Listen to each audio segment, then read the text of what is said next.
Hello everyone, आप सभी का हमारे चैनल द डिवाइन संसार की तरफ से बसंत पंचमी की हार्दिक शुभकामनाएं।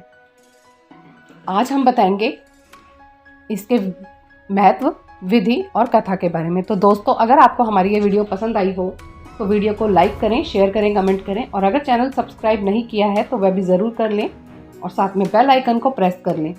ज्ञान, विद्या एवं कला की देवी माँ सरस्वती की आराधना का पर्व बसंत पंचमी 26 जनवरी 2023 को मनाया जाएगा। इस दिन हर जगह माँ सरस्वती जी की विधि विधान से पूजा की जाएगी। विशेष रूप से इस दिन विद्यार्थियों को माँ सरस्वती की आराधना कर विद्या का आशीर्वाद मांगते हैं। बसंत पंचमी के दिन पीला वस्त्र धारण करना शुभकारी माना जाता है। पीला रंग ऊर्जा और ज्ञान का प्रतिनिधित्व करता है। ऐसा माना जाता है कि पीला रंग सरस्वती देवी का पसंदीदा है और यही कारण है कि इस दिन व्यंजनों, परिधानों और हर चीज़ की सजावट पीले रंग की होती है। आइए जानते हैं विधि के बारे में। सरस्वती व्रत या बसंत पंचमी के दिन सुबह जल्दी उठकर नित्य क्रियाओं से निवृत्त होकर और स्नान करके माँ सरस्वती के प्रतिमा की स्थापना कीजिए। उन्हें पीले रंग का वस्त्र अर्पित कीजिए। वस्त्र अर्पित करने के बाद हल्दी, चंदन, रोली, पीले फूल, पीली मिठाई, अक्षत और केसर अर्पित कीजिए। धूप दीप जलाइए। आइए शुरू करते हैं कथा। एक बार की बात है, सुकेता नाम का एक राजा रहता था। वह एक अच्छा इंसान और धर्म का अनुयायी था। उसने धर्म के नियमों के अनुसार राज्य पर शासन किया। राजा अपने राज्य के नागरिकों की बहुत अच्छी देखभाल करता था। उसकी सुवेदी नाम की एक बहुत ही सुंदर पत्नी थी। एक बार सुकेता के राज्य पर आक्रमण हुआ और सुकेता को अपने शत्रुओं से युद्ध करने को विवश होना पड़ा। दुश्मन मजबूत थे और सुकेता अपनी रक्षा करने में सक्षम नहीं था और अपनी जान बचाने के लिए युद्ध के मैदान से भाग गया। उसके साथ उसकी पत्नी भी भाग गई। वह दोनों अपनी जान बचाकर भाग गए और समय रहते एक जंगल में पहुंच गए। जब वह जंगल में पहुंचे, वह थक चुके थे और भूखे थे। उन्हें जो कुछ भी मिला उसे वह खा रहे थे, लेकिन फिर भी उनकी भूख शांत नहीं हो रही, क्योंकि उनको जो कुछ भी खाने को मिला था वह काफी कम था।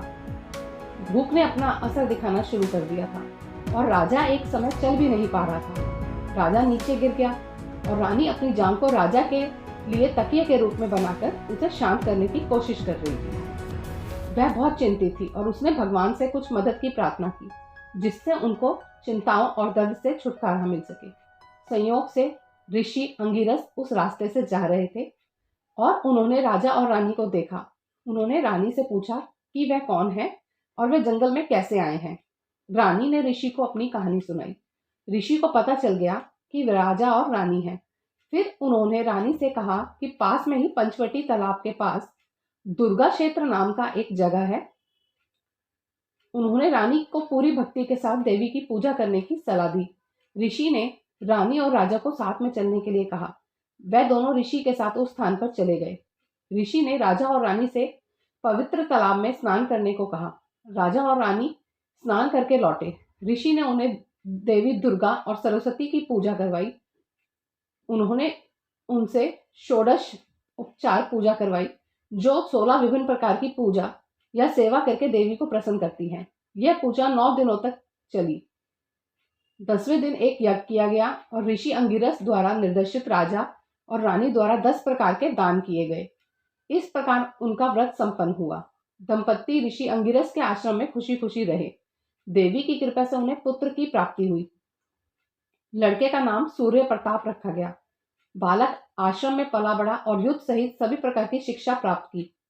वह बड़ा होकर एक महान तलवारबाज बना। उसे कोई डर नहीं था। लड़का एक युवा योद्धा बना और अंगिरस ऋषि के आशीर्वाद से उन शत्रुओं पर हमला किया जो अब उसके पिता के राज्य पर शासन कर रहे थे। उसने युद्ध के मैदान में सभी दुश्मनों को हरा दिया और उसने अपने पिता के खोए हुए राज्य पर नियंत्रण कर लिया। वह आश्रम में लौट आया और ऋषि के आशीर्वाद से अपने माता पिता को वापस अपने राज्य में ले गया। उस दिन से सुवेदी हर साल इस व्रत को करती थी और उनका परिवार हमेशा के लिए खुशी से रहने लगा। कथा समाप्त। धन्यवाद।